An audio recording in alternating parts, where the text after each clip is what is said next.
నమస్తే అండి సుభాష్ శర్మ గారు. శ్రీమాత్రి నమః. రూమర్స్ అనేవి లేకపోతే అఫైర్స్ అనేవి సినిమా ఇండస్ట్రీలో చాలా కామన్ అనేది మనం ఎప్పటి నుంచో వింటున్న మాటే. అవునండి. కొన్ని విషయాల గురించి ఎంత మాట్లాడుకున్నా సరైన సమాధానం అయితే మనకి రాదు. దీనికి ఎండ్ పాయింటే ఉండదు. మనమే దాని గురించి పక్కకి వెళ్ళిపోవాలి తప్పితే. వెళ్ళిపోవాల్సింది. ఇప్పుడు ఒక సినిమాలో ఒక హీరో హీరోయిన్ నటించిన వాళ్ళు ఇంకా తదుపరి 2 చిత్రాల్లోనూ వాళ్ళే నటించారు అనుకోండి, వాళ్ళిద్దరి మధ్య ఏదో ఉంది అన్నది మనం వింటున్నమాట. ఏదైనా ఫంక్షన్ కి ఇద్దరు వెళ్ళారే అనుకోండి, ఇంకేదో జరుగుతుంది. వాళ్ళ ఇంట్లో ఫంక్షన్ కి వీళ్ళు వచ్చినా గొడవే, వీళ్ళ ఇంట్లో వచ్చిన ఫంక్షన్ కి వాళ్ళు వచ్చినా గొడవే. రోజు మనం మాట్లాడుకుంటున్నాం, మా ఇంట్లో కార్యక్రమం అయింది, పిలవనా నేను మిమ్మల్ని పిలిచినా గొడవే, ఏంటి ఈయనని పిలుస్తున్నారు అంటారు. సో మన దగ్గర అన్ని లెక్కలు ఉన్నప్పుడు ఇండస్ట్రీలో ఇంకెన్ని లెక్కలు ఉంటాయి? చాలా ఉంటాయండి. ఇండస్ట్రీ అనేటటువంటిది ఒక రంగుల ప్రపంచం. ఆ రంగుల ప్రపంచంలో ఒక్కసారి అడుగు పెట్టితే గాసిప్స్ అనేటటువంటి సర్వసాధారణంగా ఒక అన్నా చెల్లెల వరుస అయినప్పటికీ కూడా వాళ్ళ మీద కూడా గాసిప్స్ వచ్చేస్తాయి. ఒక ఫ్రెండ్స్ అయినా కూడా వాళ్ళ మీద గాసిప్స్ వచ్చేస్తాయి. అట్లా ఉందండి. డైరెక్ట్ పాయింట్ లోకి వెళ్తే విజయ్ దేవరకొండ గారు అండ్ రష్మిక గారు ఎక్కడున్నా వాళ్ళే కనిపిస్తున్నారు. అది పెద్ద కాంట్రవర్సీ కదా. మొన్న ఆ హీరో అంటే ఇంకోటి ఏదో చెప్పారు, ఈ హీరో అంటే ఇంకోటి ఏదో చెప్పారు. విజయ్ దేవరకొండ అంటే ఎవ్రీథింగ్ అన్నారు. అయిపోయింది. మొన్నటి కాదు, ఇంతకు ముందే మన ముంబై ఎయిర్పోర్ట్ లో వాళ్ళు దిగడం, ఒకే కారుకి వెళ్ళడం.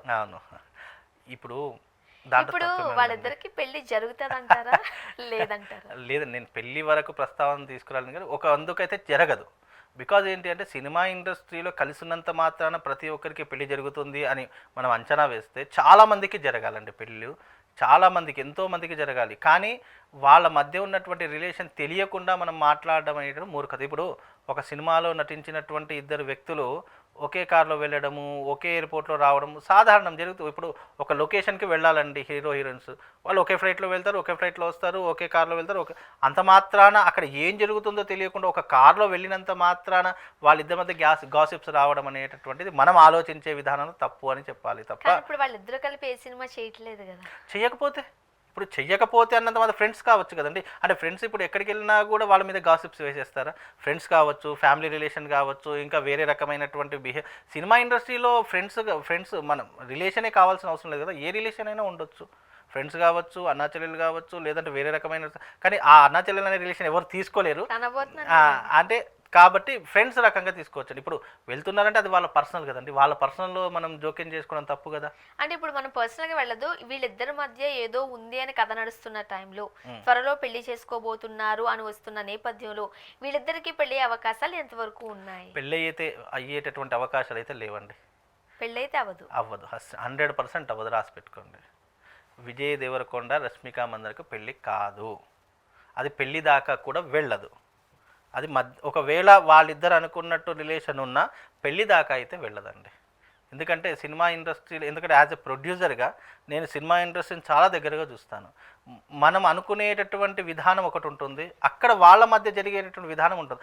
అంతెందుకండి సుధీర్ రష్మి తప్పకుండా పెళ్ళి అవుతుంది, అది ఒక 9 సంవత్సరాలుగా నడిచింది. పెళ్ళి అయిందా? కానీ అది మనకు తెలుసు, అంటే ఫస్ట్ లో అర్థం కాలేదు. కానీ ఇది కూడా అంతే అండి, ఇది కూడా అంతే. ఫస్ట్ ఇవన్నీ న్యాచురలే అనిపిస్తుంది, తర్వాత అర్థమవుతుంది అందరికీ. ఇప్పుడు అందరు పెళ్ళి అవుతుంది, రష్మిక మందన ఒక దగ్గర కనిపించారు, రష్మిక మందన ఒక హోటల్లోనే ఉన్నారు, రష్మిక మందన ఒక దగ్గర ఒక లొకేషన్లో ఉన్నారు, వాళ్ళిద్దరు పర్సనల్గా మాట్లాడుకుంటున్నారు, పర్సనల్గా కలుస్తున్నారు. ఇవన్నీ రూమర్స్ వస్తాయి, కానీ పెళ్లి దాకా వెళ్ళదు. ఇది ఇండివిజువల్గా వాళ్ళ మధ్యన ఏం జరుగుతుంది అనేటటువంటిది పక్కనున్న వాడికో వాళ్ళిద్దరిని అర్థం చేసుకున్న వాళ్ళకో తెలుస్తుంది తప్ప మనం ఎక్కడో టీవీలో చూసి ఆ ఇద్దరు ఒక దగ్గర వెళ్తున్నారు, వీళ్ళిద్దరికి ఏదో ఉంది అని అనుకుంటే తప్పు మనది అవుతుంది కదా. చూసే కళ్ళది అవుతుంది. మన కళ్ళు ఏ రకమైనటువంటి భావనతో చూస్తే అదే రకమైనటువంటి భావన వస్తుంది. కాబట్టి ఇలాంటి గాసిప్స్ సినిమా ఇండస్ట్రీలో మనం అనుకుంటాం, కానీ వాళ్ళు అవన్నీ పట్టించుకోరు కదా. ఇంకా వాళ్ళందరికీ ఎంటర్టైన్మెంట్ అవన్నీ కూడా, వాళ్ళు అవన్నీ చూసి నవ్వుకుంటారు. నేను ఈ మధ్యకాలంలో ఒక హీరోని కలిశానండి. నేను ఆయన అడిగా, అంటే చాలా పెద్ద హీరోని అడిగితే ఆయన ఏమన్నాడు, ప్రజలు అనుకుంటారండి, అనుకోనివ్వండి, ఇవి కూడా మమ్మల్ని ఒక హై లెవెల్లో ఉంచుతాయి కదండి ఆయన చెప్పిన మాట. అప్పుడు నేను కూడా నవ్వుకున్నా, చాలా మంచిదండి, మంచి మాట చెప్పారని చెప్పేసి అన్నాను. ఆయన చెప్పినటువంటి మాటలు నిజం ఉంది. ఎందుకంటే ఎవరో ఏదో అనుకుంటారని చెప్పేసి, ఎవరో ఏదో చెప్తారు, ఏదో ఇలా గాసిప్స్ పెడతారని చెప్పేసి మా ప్రొఫెషనల్ అయితే మేము మానుకోం కదండి. మా ప్రొఫెషనలే ఇది. మేము అందరితో కలిసి ఉండాల్సి ఉంటుంది, అందరితో మాట్లాడాల్సి ఉంటుంది, అందరితో మేము వెళ్ళాల్సి ఉంటుంది. అంత మాత్రాన వాళ్ళు ఏదో అనుకున్నారని చెప్పేసి అనవసరంగా ఈ మంచి రిలేషన్ని కూడా మేము పాడు చేసుకోలేం కదా. మాకు ఇది ఒక ఎంటర్టైన్మెంట్, వాళ్ళకి అదొక ఎంటర్టైన్మెంట్. చాలామంది ఇమోజీస్ కూడా పెడుతూ ఉంటారు, చాలామంది ఈ ఏఐలో కొన్ని ఇవి కూడా చేస్తూ ఉంటారు ఈ మధ్య కాలంలో. అవన్నీ మాకు వాళ్ళకి ఎలాగో ఎంటర్టైన్మెంట్, మేము కూడా అలాగే ఎంటర్టైన్మెంట్గా తీసుకుంటాము అని ఒక అగ్ర హీరో చెప్పినటువంటి మాట అండి ఇది. ఓకే. అండ్ మరీ ముఖ్యంగా పెళ్ళి వచ్చినప్పుడు, అంటే పెళ్ళి అన్న సందర్భం వచ్చినప్పుడు అమ్మాయి లైఫ్లోకి వచ్చిన తర్వాత కెరీర్ అట్లా వెళ్ళిపోయింది ఇట్లా వెళ్ళిపోయింది అని చెబుతూ ఉంటారు. ఎందుకో విజయ్ దేవరకొండ గారు అలానే రష్మిక వాళ్ళ రిలేషన్ చాలా బలంగా ఉంది. అప్పటి నుంచే విజయ్కి సినిమాలు లేవు. ఆమె లెగ్ చూసారా, పెళ్లి కాకముందనే ఐరన్ లెగ్ అయిపోయింది తన ఫ్యూచర్కి అంటున్నారు. తప్పు మాట అండి, అది చాలా అవాస్తవమైనటువంటి. ఇప్పుడు రష్మిక మందన సినిమాలు ఎంత టాప్ రేంజ్ లో ఉంది, ఎంత మంచి మంచి సినిమాలు తీస్తుంది. అవకాశాలండి ఇప్పుడు ఆడవాళ్ళకు వచ్చినంత అవకాశాలు మగవాళ్ళకి రావు. బికాజ్ అది సినిమా ఇండస్ట్రీలో ఉన్నటువంటి నిజమైనటువంటి వాస్తవం. ఎందుకంటే ఆడవాళ్ళకు వచ్చినటువంటి అవకాశాలు అంటే వాళ్ళ యొక్క టాలెంట్ అనేటటువంటిది వాళ్ళకి రెమ్యునేషన్ కూడా చాలా తక్కువ ఉంటుంది. హీరోల కంటే హీరోయిన్లకి చాలా రెమ్యునేషన్ తక్కువ ఉంటుంది. వీళ్ళు ఒక్క సినిమా తీసేది అదే వాళ్ళకి ఇచ్చే రెమ్యునేషన్లో వీళ్ళు 2 సినిమాలు తీసుకోవచ్చు.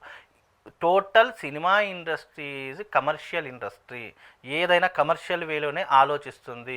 దాంట్లో జరిగేటటువంటి కథ సన్నివేశాలు అన్నీ కూడా కమర్షియల్గానే ఉంటాయి. కాబట్టి దీన్ని కమర్షియల్ వేలోనే చూడాలి తప్ప రష్మిక మందన వచ్చిందని చెప్పేసి విజయ్ దేవరకొండకు సినిమాలు రావట్లేదు అని చెప్పేసి గాసిప్ అనేటటువంటిది అవాస్తవం. అది మనం సృష్టించుకున్నదండి, అది క్రియేట్ చేసినటువంటిది. మనం ఎన్నైనా క్రియేషన్ చేసుకోవచ్చు. ఇప్పుడు అప్పట్లో మీడియా ఇంత ఉండేది, ఎన్టీఆర్ కాలం నుంచే ఇవన్నీ ఉన్నాయి. కానీ ఇవన్నీ అప్పటికి ఎవరికి తెలియదు. ఎందుకంటే అప్పుడు ఉన్నటువంటి జనరేషన్లో ఈ మీడియా ఇన్ని వార్తలు ఏమీ లేవు. ఇప్పుడు మీడియా రంగం వచ్చేసింది కాబట్టి ప్రతి ఒక్క చిన్న విషయం, హీరో దగ్గినా అది వార్త అయిపోతుంది, హీరో తుమ్మినా వార్త అయిపోతుంది. ఇప్పుడు మొన్న కుబేరా దాంట్లో ఈవెంట్లో నాగార్జున గారు తర్వాత ఆయన పేరేంటండి మన ధనుష్ గారు, వాళ్ళిద్దరూ మాట్లాడుకున్న అది కూడా పెద్ద సెన్సేషనల్ అయిపోయింది. వీళ్ళిద్దరిద్దరు రహస్యంగా మాట్లాడుతున్న వీళ్ళిద్దరి మధ్య చర్చలు జరుగుతున్నాయని కూడా అది కూడా ఒక సెన్సేషన్గా ఏంటండి కలిసి నటించి అంటే దాన్ని కూడా ఒక గాసిప్ కిందికి పెట్టేశారు. వీళ్ళిద్దరి మధ్య ఏదో మంతనాలు నడుస్తున్నాయి అని చెప్పేసి. అంటే చూసేవాడి ప్రతి దృష్టిలో కూడా ఇలా గాసిప్స్ వచ్చాయనుకోండి, దాన్ని ఎవ్వరూ మార్చలేరు. ఈ సినిమా ఇండస్ట్రీ గాసిప్స్ లేదు, సినిమా ఇండస్ట్రీయే లేదు. అది మీరందరూ గుర్తించాలి ఫస్ట్ ఆఫ్ ఆల్. అంటే 2 రకాలుగా ఆలోచిస్తున్నారు. వీళ్ళకి పెళ్ళి అవుతుందా అవదా ఒకటి, ఒకవేళ పెళ్ళి అయితే కలిసి ఉంటారా లేదా, చేసామే విడిపోయారు పెద్ద విషయం. చేసాం విడిపోయినటువంటి సందర్భం వేరే, దాన్ని దీనికి పొంతన వేస్తే లాగా. కానీ అప్పట్లో చెప్పారు కదా. అవునండి, అమల గారు నాగార్జున గారు కూడా పెళ్లి చేసుకుని విడిపోయారా అన్నారు. అది ఇప్పుడు సమంత నాగ చైతన్య గారు విడిపోతారని ముందే ఎవరో చెప్పేశారు కదా. అవును, చెప్పినంత మాత్రం జరిగింది అని అనుకోవద్దండి. ఇష్యూస్ అనేక రకాలు, ఒక ఫ్యామిలీ ఇష్యూ అనేటటువంటిది అది ఒక రామాయణం మహాభారతం అంత దానికి స్టోరీ ఉంటుంది. అదంతా ఇవ్వలేం. అది పర్సనల్గా జరిగినటువంటి ఒక సంఘటన కావచ్చు, వాళ్ళిద్దరి మధ్య జరిగినటువంటి ఇష్యూస్ కావచ్చు. అది ఇప్పుడు నేను కూడా ఒక 10 మంది పేర్లు చెప్తాను, అందులో ఏ ఒక్క జంట విడిపోయినా నేను ముందే చెప్పాను అని అంటాను. అంత మాత్రాన నేను ఫేమస్ అయిపోతాను. అది ఆ విషయం అట్లా ఉండదు. ఏదైనా జాతక ప్రకారం ఉంటుంది. ఇప్పుడు విజయ్ దేవరకొండ రష్మిక ఒక కారులో ఎక్కినంత మాత్రాన వాళ్ళిద్దరికి పెళ్ళవుతుందా లేదా, వాళ్ళిద్దరు కలిసి ఉంటారు లేదా, పెళ్ళైన తర్వాత వాళ్ళిద్దరు ఏ రకంగా ఉంటారు అనేటటువంటిది ఇవన్నీ కూడా ఊహలకు, అంటే ఇవన్నీ ఊహాగానాలు, ఊహాచిత. ఆలోచించడానికి ఎంతైనా ఆలోచించవచ్చు. అది అసలు ఆలోచనకు హద్దులే ఉండవు. కానీ జాతకాల పరంగాను ఇంకో దాని ప్రకారంగాను పెళ్ళి అయితే అవదా, అయిన తర్వాత కలిసి ఉంటారా, కలిసి అవన్నీ జాతక ప్రకారంగా ఉంటాయి. ఇప్పుడు విజయ్ దేవరకొండ రష్మిక మందన జాతకం మన దగ్గర ఉందా, లేదు. కాబట్టి మనం ఇలా చెప్పగలుగుతాం. ఒకవేళ ఉన్నప్పటికీ కూడా వాళ్ళిద్దరి మధ్య ఉన్నటువంటి బంధము నిజంగా మీరు అన్నట్టుగా ప్రేమ సంబంధం అయినప్పటికీ కూడా అది పెళ్లి దాకా తీసుకువెళ్తుంది అనేటటువంటి అంచనా అయితే లేదండి, as per according to astrology. ఒకవేళ పెళ్ళి అయితే కాదు, ఇంపాసిబుల్. మీరు రాసి పెట్టుకోండి. నేను ఇప్పుడు చెప్తున్నాను కదా, మేము ఇంపాసిబుల్ కాదు. ఓకే, చూద్దాం. Thank you so much.